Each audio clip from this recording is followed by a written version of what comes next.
Hi, I'm Anita of My Duke and I podcast, and wherever you are in the world, I hope you're having a fabulous day. And if you're seeing the show for the very first time and you like the show, please subscribe, like, and share, and hit that notification bell so when an episode comes out, my darlings, you will be the first to know. Okay, so I am on a high. Not no chemicals, you endorphins high I'm talking about, because for the last few days, I'm telling you, our faves has been making us smile from ear to ear, honey. They are putting out the good news and presenting themselves in such positive and wonderful ways.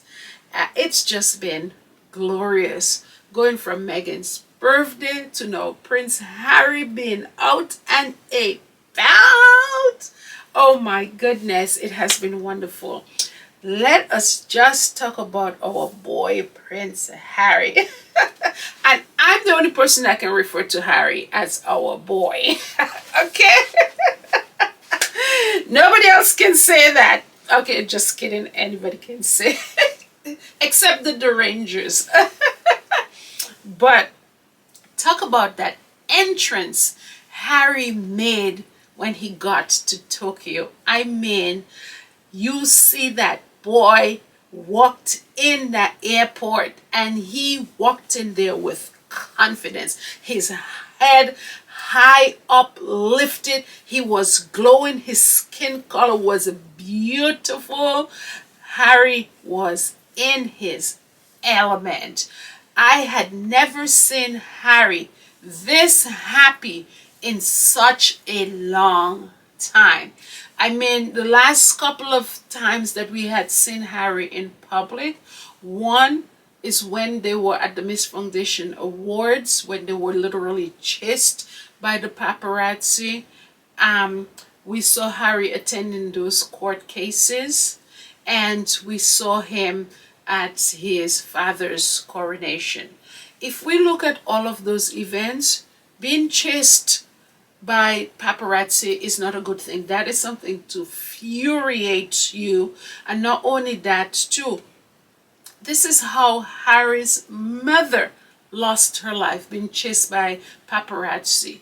And when we saw him, in England attending those court cases, yes, he had his swag and everything, but it's never easy. It's nerve-wracking to, to be answering questions non-stop, day in and day out, non-stop, whether it's by the defense or by the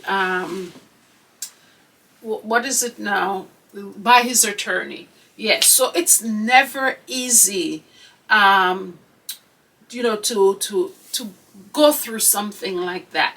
And then when we saw him at his father's coronation, that was not it just wasn't a pleasant event. It was like it was segregated, just after everything that Charles did, had a hand in taking away his security, not standing up for his father, all the things that they did. So those were not pleasant times that we had seen Harry in the past. But I'm telling you, honey, when Harry entered that airport, shoulders lifted, head lifted, and I'm telling you, everybody that was around knew that there was somebody special in that room.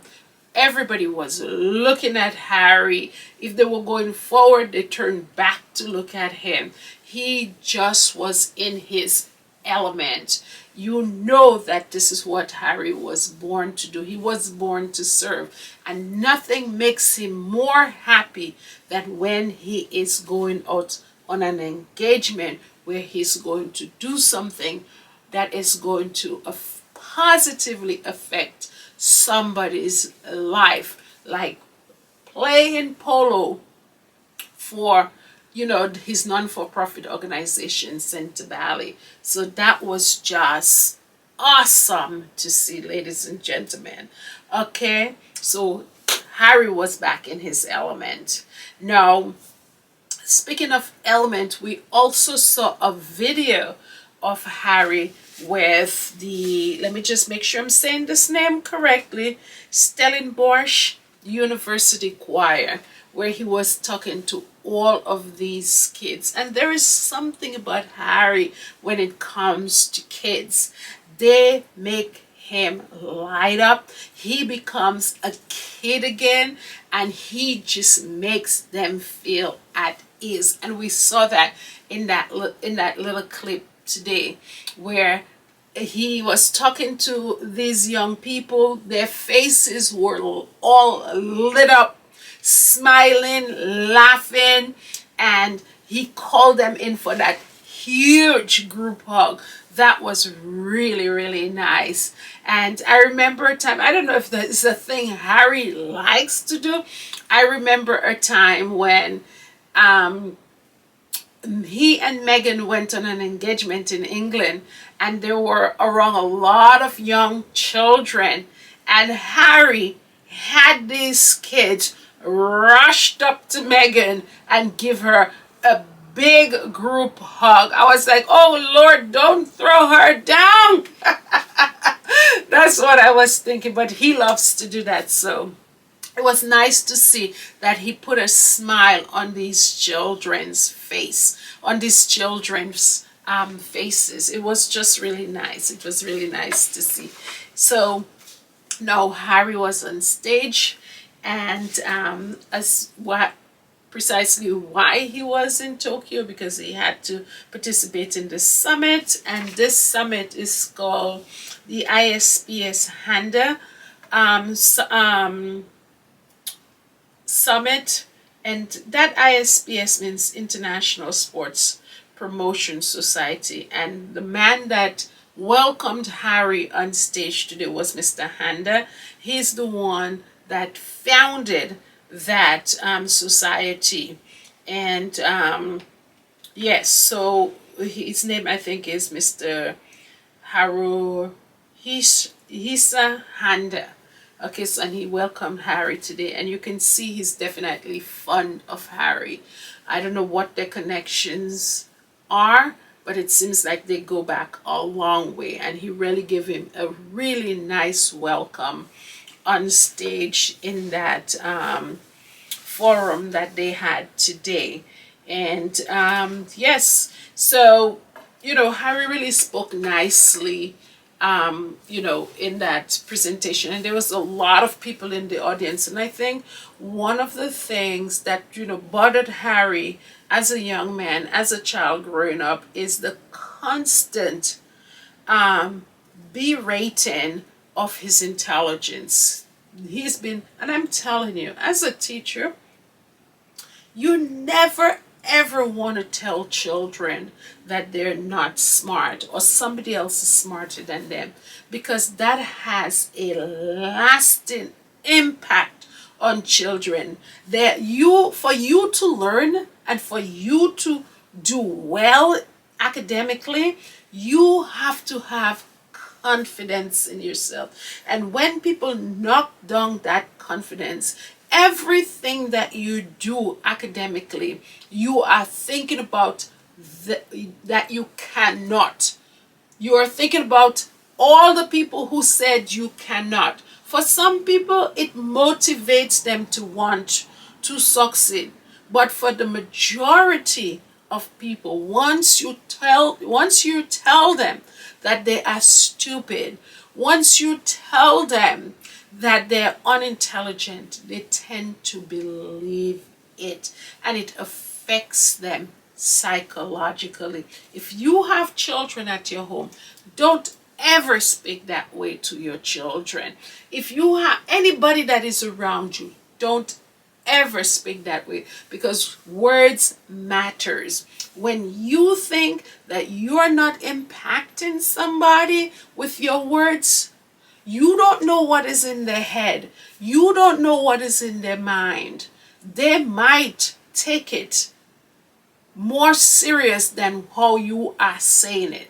So don't say it to begin with, because I saw Harry's author. He wrote an article. Well, he didn't write an article. I think he was interviewed by the New Yorker magazine, and he was talking about how, people calling Harry dimwit and unintelligent has affected him all his life, you know. And it's not that he's in a vacuum. He's aware of what people are saying about him. Even we saw in Spear when they were talking about how Charles is not his father, is this other man that is his father. That affected him deeply. And now, the whole thing of calling Harry stupid affected him significantly. Okay, so it's nice to see every time they're waiting for Harry to slip up when he's in a public forum as he was today, or when he's, on the stage with Better Up and Harry is speaking and he makes so much sense. It's just so nice to see that when Harry comes on stage, he's able to speak so eloquently. He's able to articulate his thoughts. And one of the things that he said in the forum today that he participated in, he talked about sports and its benefit. He talks about sports, playing a role in people's life emotionally, physically, as well as mentally. And this guy, he knows what he's talking about. He knows what he is talking about. You cannot tell Harry about the mental role that sports plays in people's life. I think Harry is an expert in that. Hey, the Invictus Games, okay? The Invictus Games, he knows this is something he put together particularly for those reasons. So some of the benefits of sports, it's a stress reliever, okay? It's a mood enhancer. It builds self-confidence. Okay, it helps you with your social interactions. It helps you cognitively. Okay, it stimulates your neurons in your brains. Okay, it's a stress management. It helps with your stress management skills. It helps you with goal setting, time management, body image, and self-acceptance. All of those things that sports plays a role in. I cannot tell you how beneficial sports is. There are some of those things in there that I should be doing a little more. But you know something? It's good that, every day that's the reason why I love the Sussexes, because every day you come in contact with information relating to the Sussexes, or when you look at their lives and the things that they put out, it is very beneficial to you yourself.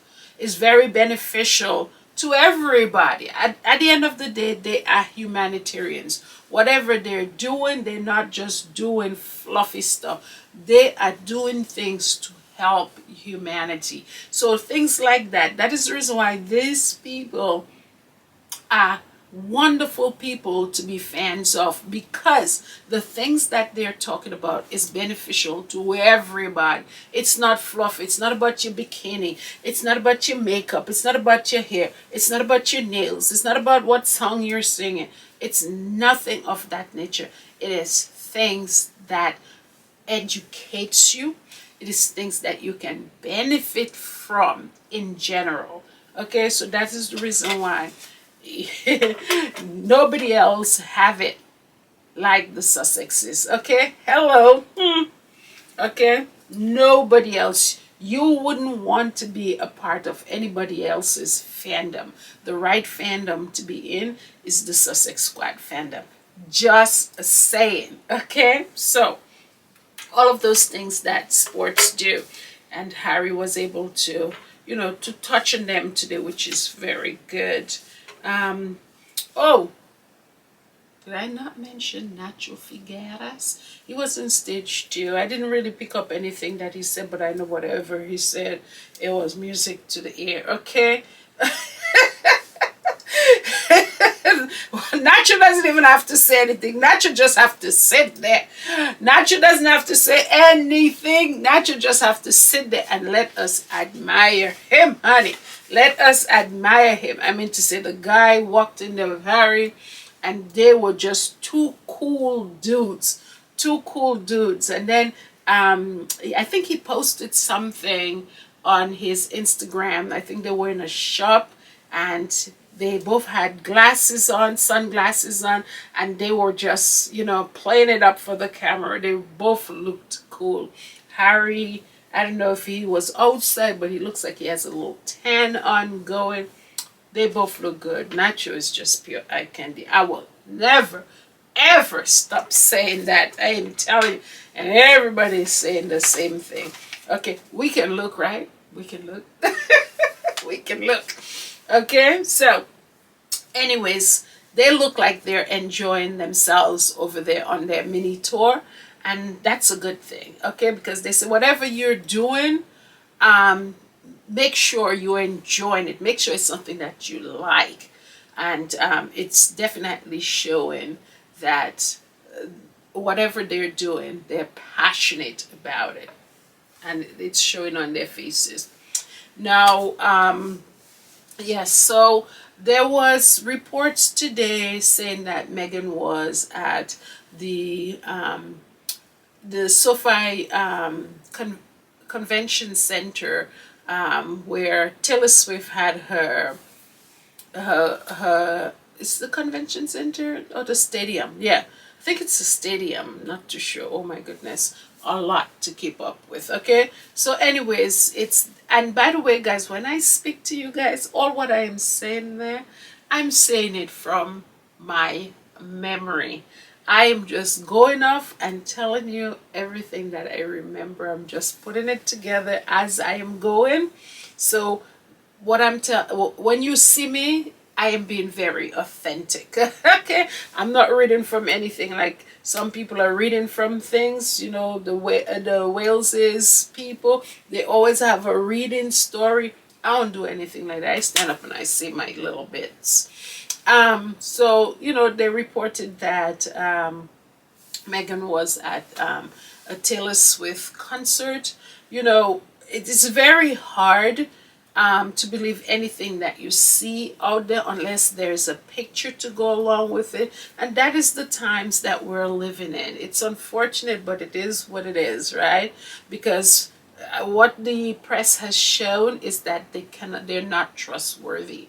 So there's a lot of publications that were saying that you know, Meghan was at the concert. People magazine said from a very good source, and there sometimes you cannot trust people. Sometimes they're telling the truth, sometimes they pick up hearsay things as well, and sometimes there are people that come to them and tell them. They really sometimes have real sources. I know they have reported things in the past on Meghan that was actually true. So they said somebody told them that they saw Meghan there. Apparently there's no pictures, or maybe there are pictures, but it wasn't released by whoever got it or what have you. So, you know, Meghan is free to, you know, to go wherever she wants to go. You know, even though Harry's in, you know, overseas, she can go wherever she wants to go. I mean to say, the woman has 2 children. She should have the opportunity. Sorry. That's a fan of mine that I have there, touched the back. So she should have the opportunity to go wherever she wants to go. She's not chained to the house. She's not chained to Harry. She has her own autonomy. If she wants to go to a concert while her husband is out, she can go. Okay?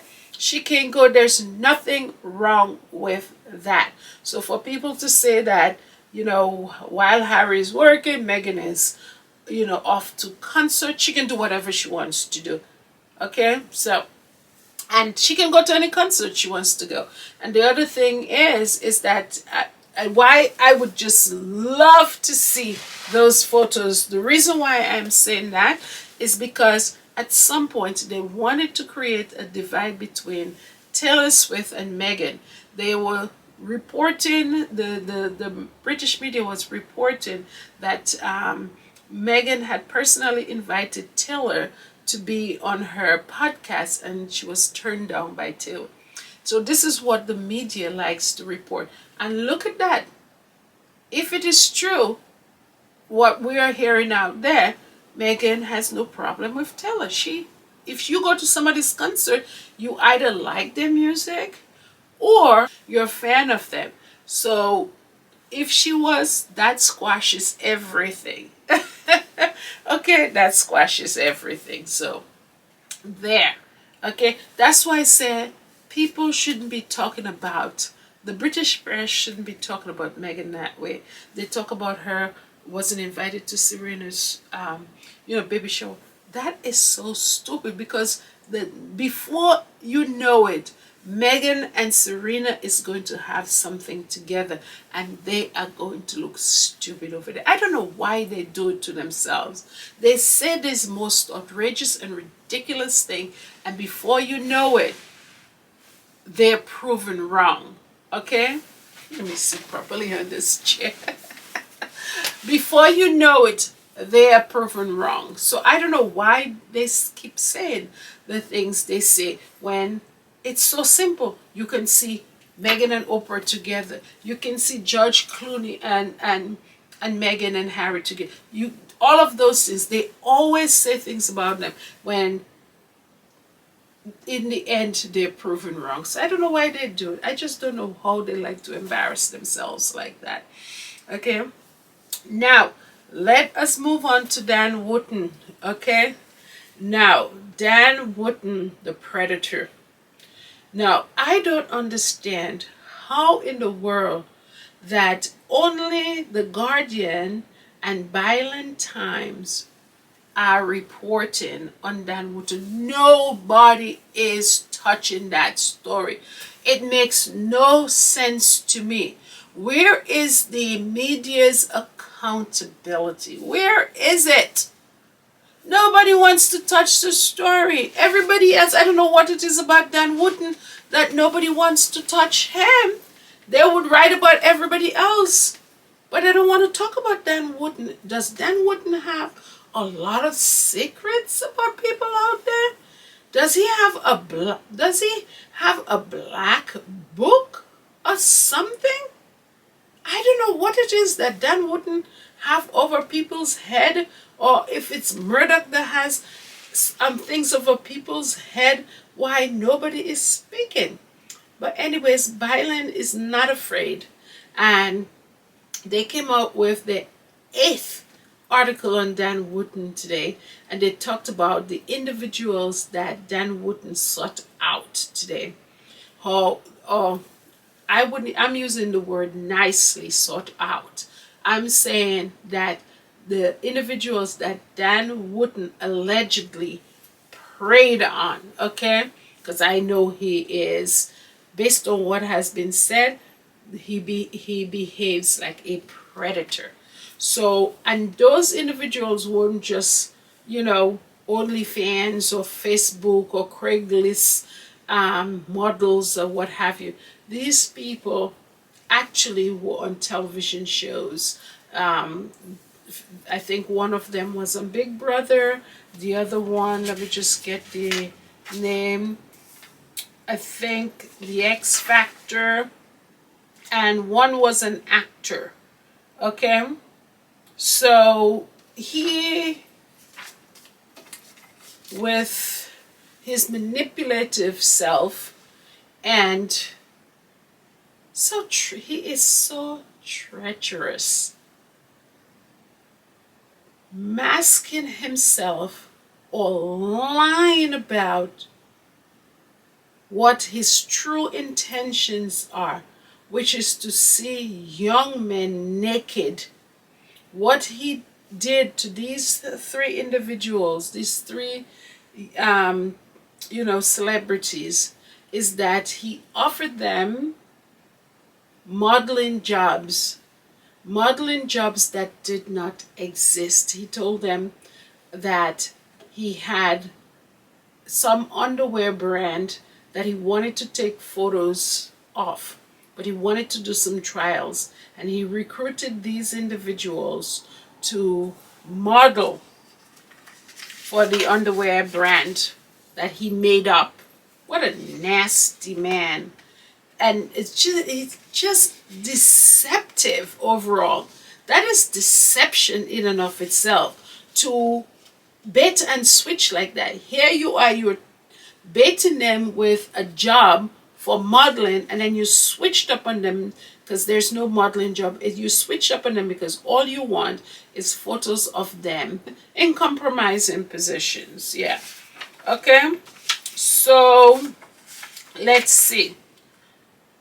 The first guy that he went after, this guy was on what show he was on? Big Brother. And this guy was just, I think he was 25 years old when Dan Wootton in 2011 tried to lure him to take naked pictures. Well, that was the eventual thing, okay? Naked pictures and to model in underwears for him. And it's just, as the article puts it, an abuse of power. Because here he is, Dan Wootton, on television, working for this big,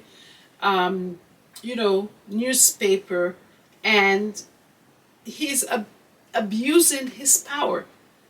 These people, and as I said, they prey on people who are in dire situation, who needs money, who are sometimes, that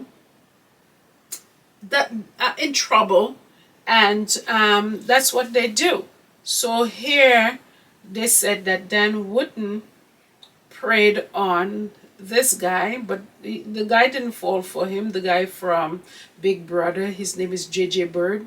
He didn't fall for it, and he said that Dan Wootton contacted him on Facebook, and that's what people have been saying all along. Facebook is his mode of operandi. That's how he operates. Okay, so yes. Now there was another one again that was on the X Factor. Dan Wootton solicited him to do the same thing, to be an underwear model as well, and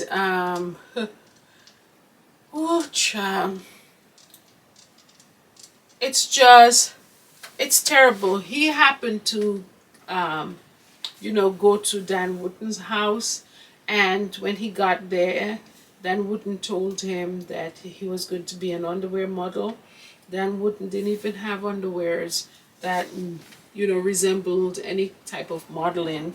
What he did was he had some regular boxers, because all his agenda, Dan Wootton's agenda, is to get these people naked, take photos of them for him to marvel after. Okay, so he had this poor guy, taking off, he's changing into things, and then putting on bizarre things and on inappropriate things, and then eventually he tried to get the guy to pose nude, and the guy didn't do it. Okay, he didn't do it.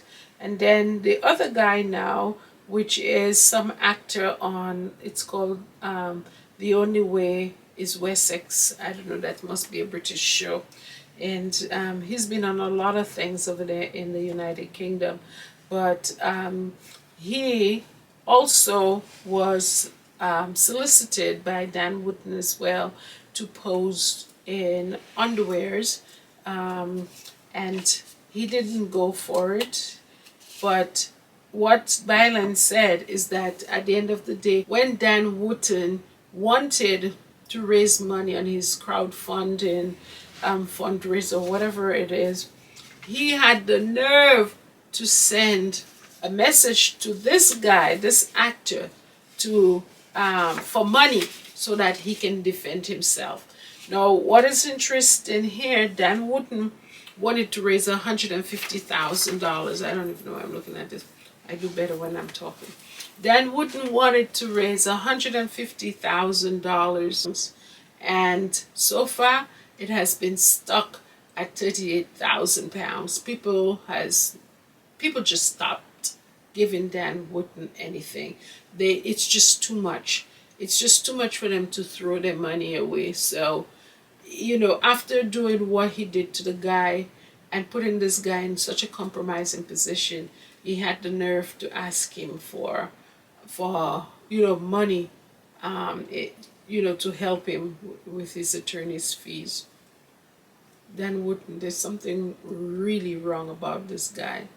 There's something wrong about him. And what is so frustrating is that he looks like nobody is taking him to task. He's just carrying on like as usual. What can people say again about Dan Wootton for it to be alarming? I don't know. I don't know what can people say. All of these things has been alarming. You're becoming numb to them. That's how I'm feeling. You're becoming numb to it because nobody is responding. It's like you're in a forest and you're crying out and nobody is listening. That's how I feel like these articles Byline is writing. It's like you're there, you're in a void and you're screaming and nobody is listening.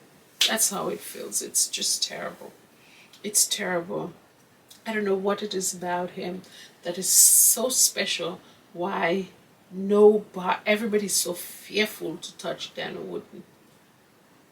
Ooh, does he have people's photos?